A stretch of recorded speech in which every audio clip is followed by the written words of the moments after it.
যখন মুমিনের উপর বিপদ আপদ বালা মুসিবত আসে, তখন মুমিনের এই বিপদ আপদ বালা মুসিবত রোগ শোকের বদৌলতে আল্লাহ পাক তার গুনাহগুলোকে মাফ করে দেন এবং তার মর্যাদাকে বাড়িয়ে দেন এবং সে আল্লাহর দিকে ফিরে আসার অনুশোচনা করার সুযোগ পায়। আর যখন কাফের মুশরিক বা ফাসিক মানুষকে এইসব রোগ ব্যাধি বিপদ আপদ বালা মুসিবত ঘিরে ধরে, তার দৃষ্টান্ত সেই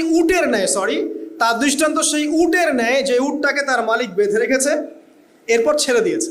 সে উটটা বুঝতেও পারলো না কেন তার মালিক তাকে বেঁধে রাখলো আর কেনই বা তাকে ছেড়ে দিল। কথাটা কি বুঝতে পারছেন? যারা আল্লাহ দ্রোহী, তাদের উপর যখন বিপদ আপদ বালা মুসিবত আসতে থাকে, তারা বুঝে না যে কি জন্য আসলো আর কেন চলে গেল। কিন্তু মুমিন ব্যক্তি যারা মুসলিম, আল্লাহর অনুগত, তাদের বিষয়টা হচ্ছে এমন বিপদ আপদ বালা মুসিবত রোগ ব্যাধি তাদেরকে আল্লাহর দিকে ফিরিয়ে নিয়ে আসবে। এই যে পৃথিবীতে নামিয়ে দেয়া, এরপর আল্লাহর পক্ষ থেকে ঐশী গ্রন্থগুলো পাঠানো, নবী রসুল পাঠানো, আলেম ওলামা পাঠানো, আপনাকে হায়াত